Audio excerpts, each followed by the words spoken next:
शिवसेनेत प्रवेश घेतल्यानंतर पहिली नागपूरमध्ये बैठक होत आहे. शिवसैनिक देखील आहे आणि प्रहार संघटनेचे कार्यकर्ते देखील आहे. कशा संदर्भात बैठक आहे? खरं तर पहिले आत्ता आम्ही प्रहार संघटनेची बैठक बोलावलेली आहे. त्यामध्ये या विभागातली जी प्रहार संघटना आहे त्याच्यामध्ये किती लोक प्रहार एक सामाजिक संघटना म्हणून काम करणार आणि किती लोक शिवसेना म्हणून राजकारणात काम करेल, या सगळ्या संदर्भात आपण चर्चा करतो आहे. अनायासेच योगायोगानं छत्रपती शिवाजी महाराजांचा चित्रपट आहे, तो एकत्रित आम्ही पाहणार आहोत आणि यासोबतच एक शेतकरी संवाद यात्रा भविष्यात या मे महिन्यात काढायची आहे. शेतकऱ्याच्या संवादासोबत एक कुठला विषय घेऊन येत्या काळात शिवसेना पक्षाचं काय धोरण असलं पाहिजे शेतकऱ्याच्या संदर्भात, दिव्यांग आणि मजुरांच्या संदर्भात आणि प्रकल्पग्रस्त, या सगळ्या विषयासंदर्भात एक संवाद यात्रा काही मंत्री घेऊन, कधी काळी शिंदेसाहेबांना घेऊन एक विचार आम्ही करतो आहे. तो काढाव का नाही काढावं त्याच्यावर चिंतन मंथन आम्ही करतो आहे. शिवसेनेचं शेतकऱ्यांबद्दलचं धोरण आहेच, पण बदलत्या काळामध्ये आपण महाराष्ट्रात जर पाहिलं तर विभागानिहाय आपले पिकं पद्धती बदलतं. जसं कोकणात गेलं तर आंबा आहे, द्राक्ष, तिथे काजू आहे किंवा मत्स्य उत्पादक शेतकरी आहे. नाशिकच्या पट्ट्यामध्ये कांदा उत्पादक शेतकरी, द्राक्ष उत्पादक, असा विभागवाईज जो बदललेला हे आहे त्यानुसार विभागावाईज काही धोरण करता येतं का शेतकऱ्यासाठी, त्या संदर्भात काही नवीन उपाययोजना करता येतं का, आणि मजुराच्या संदर्भात सुद्धा, या सगळ्या विषयावर एक संवाद यात्रा आमची 3 ते 4 दिवसाची राहणार आहे.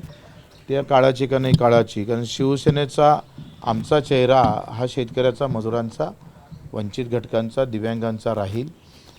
त्या संदर्भात कसे पावलं टाकता येईल, ही सगळी ताकद शेतकऱ्याच्या पाठीशी कशी उभी करता येईल हे पाहू.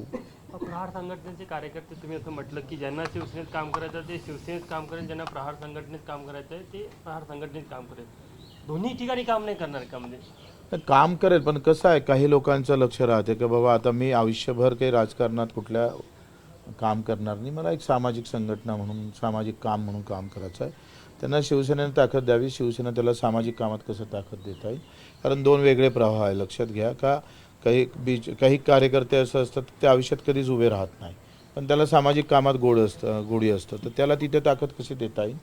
आणि ज्याला सामाजिक संघटनांनी राजकारणच करायचं आहे तर त्याला शिवसेनेला कशी ताकद देता येईल. आपली लक्ष आखरी असं आहे का राजकारणात आम्हाला शिवसेनेशिवाय दुसरा पर्याय नाही, आम्ही कुठलाही दुसरा विचार करू शकत नाही, पण सामाजिक संघटनेच्या माध्यमातून कशा पद्धतीनं आपल्याला अधिक ताकद बळ भेटेल तो पण आपण विचार करू. शिवसेनेत प्रवेश करण्याआधी काही अटी शर्ती ठरल्या होत्या, त्यात ही अट होती का? नाही, अशा काही अटी शर्तीचा विषय नाही. म्हणजे ह्या असं करावं लागेल आणि तसं करावं असं काही, आणि आम्हाला काय 20-25 वर्षापासून फार अटी शर्तीत राहण्याचा.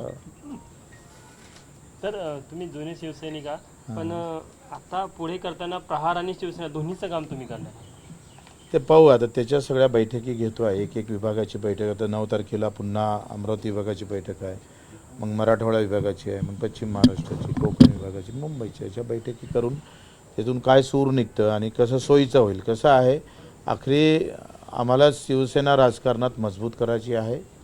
घराघरापर्यंत धनुष्यबाण नेण्याचा प्रयत्न आम्ही प्रामाणिकपणे करणार आहोत आणि त्या पद्धतीनं ही सगळी ताकद शेतकऱ्याच्या बाजूनं, मजूर दिव्यांगाच्या बाजूनं उभी कशी राहील, तो एक प्रामाणिक प्रयत्न करणार. आजच्या बैठकीत शिवसैनिक येणार आहेत का, आणि तुमच्यासोबत चित्रपट बघायला देखील काही शिवसैनिकांचा सहभाग आहे? आम्ही काही शिवसैनिक आहे ते सोबत राहून पाहू. आता आम्ही शिवसैनिकच आहे ना. यात्रा काढताय तर शेतकऱ्यांचे कुठले विषय पुढच्या काळात अजेंड्यावर असणार आहे, कारण आता तुम्ही सत्तेमध्ये आता प्रश्न सोडवणं सोपीच आहे. खरं तर प्रोत्साहन निधी आहे, कर्ज माफीमधला जो महत्त्वाचा गुंता राहिलेला आहे का, प्रोत्साहन निधी जो 50,000 दिलेला आहे तो फार कमी दिला गेला. आणि त्यामध्ये मला असं वाटतं का प्रोत्साहन निधीमध्ये आम्ही त्यांना म्हटलं का जर मी 1.5 लाखाचं कर्ज माफ भरत असेल रेग्युलर, मी 1 लाखाचं भरत असेल, कोणी 3 लाखाचं भरत, त्या रकमेवर प्रोत्साहन निधी वाढवला पाहिजे. हे मी CM साहेबांशी पण बोललेलो आहे, शिंदेसाहेबांशी बोललो. दुसरं आहे हमीभावाचा आणि पेरणी ते कापणीपर्यंत सगळे कामं MRGSमध्ये व्हावं. मजुरासाठी आणि युवकांसाठी एक धोरण नव्यानं करणं फार गरजेचं आहे. आणि दिव्यांगाचे जे रखडलेले प्रश्न आहे, म्हणजे मंत्रालय बळकटीकरण, तर ते जिल्हास्तरावर दिव्यांगाचे अधिकारी कसे येईल. आजही दिव्यांग मंत्रालयाचे अधिकारी खाली जिल्ह्याला नाही, तालुक्याला नाही, हा सगळ्या बळकटीकरणाचा विषय घेऊन आम्ही जाणार आहोत. छत्रपती संभाजीनगरमध्ये अतिक्रमण कारवाई दरम्यान एका दिव्यांग महिलेचं दुकान जे होतं ते तोडण्यात आलेलं आहे, ते आंदोलनही करतायत. ॲक्च्युली ही भूमिका योग्य वाटते का तुम्हाला? मला असं वाटते का कुठल्याही अधिकाऱ्यांना इतकं निर्दयी गरज नव्हती. उलट हा एक चांगुलपणा प्रशासनामध्ये जी मानवता नावाची गोष्ट संपलेली आहे त्याचं एक मोठं उदाहरण आहे. त्याचा आम्ही निषेध करतो आणि त्यांना आम्ही आता लगेच जागा पाहून एखादं राहण्याजोगतं घर आम्ही बांधून देऊ. नरसापूरची घटना खूप पाहिली आपण कशा पद्धतीनं तुम्ही आता तर मागणी होता की त्याला खेचून मारलं पाहिजे अशा पद्धतीने होतं. अशा घटना घडतायत. बच्चू कडू म्हणून तुमचा जो स्वभाव आहे किंवा अशा लोकांसोबत काय झालं पाहिजे? ते कायद्याच बदलवला पाहिजे. काही कायदे बदलवणं फार गरजेचं आहे. मला असं वाटते का त्याला भर चौकात फाशी देण्याची शिक्षा असेल किंवा हातपाय, जसं छत्रपती शिवाजी महाराजांनी आपल्या राज्यामध्ये दोन्ही पाय दोन्ही हात त्याचा चौका केला होता त्याला व्यवस्थित, त्या पद्धतीनं आता सरकारनं काही ठिकाणी तरी समोर जाणं गरजेचं आहे. जरी ते दिसायला वाईट वाटत असेल तरी मला असं वाटतं का त्याची गरज आहे.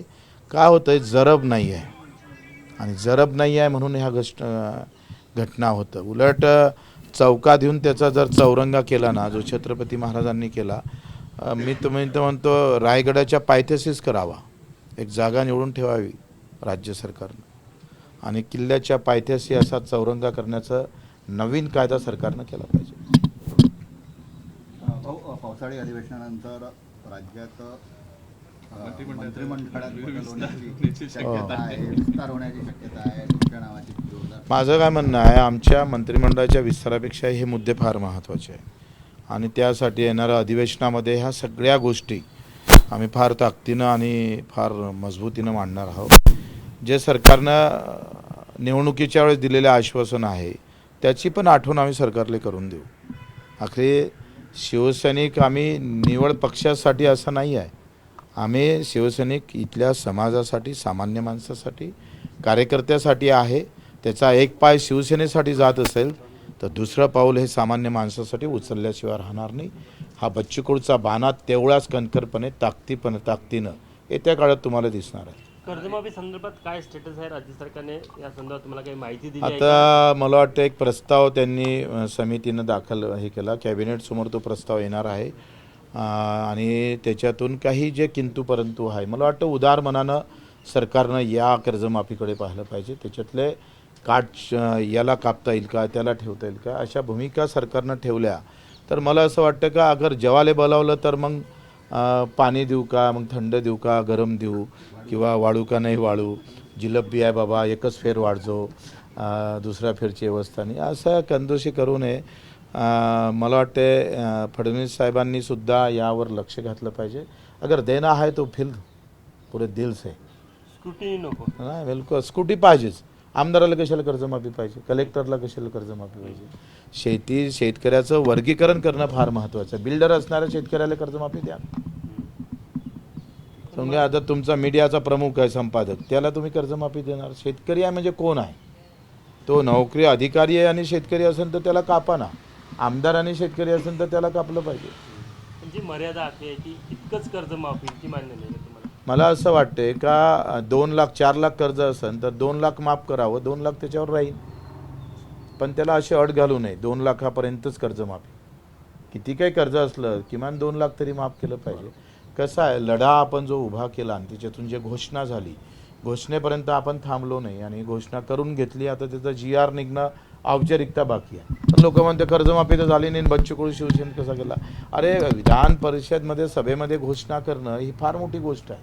त्या घोषणेपासून सरकारला पळ काढता येणार नाही आणि आता तर आम्ही सरकारमध्ये आम्ही पडू देणार नाही. त्याच्यापाशीच ठाम ठेवू. भाऊ, नवीन हंगामासाठी कर्ज घेताना शेतकऱ्यांना कुठेतरी अडचणी जाण्याची शक्यता आहे. अनेक ठिकाणी बँकवाले जे आहे ते पाहिजे त्याप्रमाणे शेतकऱ्यांना मदत करत नाही. त्यासाठी कुठेतरी हे अगदी बरोबर आहे का कर्ज मागचं कर्ज थकीत आहे आणि नवीन कर्ज देता येत नाही. त्या संदर्भात मला वाटतं या 10-15 दिवसात शासन निर्णय निघेल आणि तो शासन निर्णय निघाल्यानंतर जे थकीत कर्जदार आहे, जसं मी माझ्या बँकेचा अध्यक्ष आहे तर माझ्या बँकेतल्या किमान 70,000 शेतकऱ्यांची कर्जमाफी पूर्ण होईल. खरा जर विदर्भातला जर विचार केला आपण तर 1.5 ते 2 लाखापर्यंतच कर्ज शेतकऱ्यांवर आहे. तर ते सगळे माफ होणार आहे. 70,000 लोकांना फायदा माझ्या एकट्या बँकेत होणार आहे आणि त्याच्यामुळे आता आम्ही जे धोरण आखतोय की त्यांना कर्ज देण्याच्या संदर्भातला विषय आपण समोर नेणार आहोत. कडूजी नाना पटोले यांनी तुम्हीवर कटाक्ष केला आहे की उपमुख्यमंत्रीना मुख्यमंत्री बनवू यासाठी तुम्हाला म्हणणं आहे की नया मला 5 बार नमाज पडता, यावर तुमचं काय बोलणं आहे? नाना पटोलेचं मला वाटतं एवढं मनावर घ्यायची गरज नाही, कारण त्यांनी बरेच पक्ष फिरून सगळ्या भूमिका बदललेल्या वेळेवर, आणि आम्ही ही भूमिका जी घेतलेली आहे ही भूमिका शिंदेसाहेबांना तर आम्हाला आमचं ते प्रत्येक शिवसैनिकाचं ते स्वप्न राहील, त्यासोबतच दुसरं स्वप्न आमचं शेतकऱ्यांचं आहे. मला असं वाटतं का शिंदेसाहेब असले तर या गोष्टीचं दिव्यांग मंत्रालय दिलं तर यावर अधिक लक्ष झालं असतं, मला असं व्यक्तिशः वाटतं. त्याच्यामुळं आता शिंदेसाहेबाच्या थ्रू आम्हाला फडणवीस साहेबांकडून करून घ्यावं लागेल. आखरी मार्ग तोच आहे, श्रमोद्धीचा मार्ग शिंदेसाहेबापासून सुरुवात होते आणि तिथंच तो एंड होते.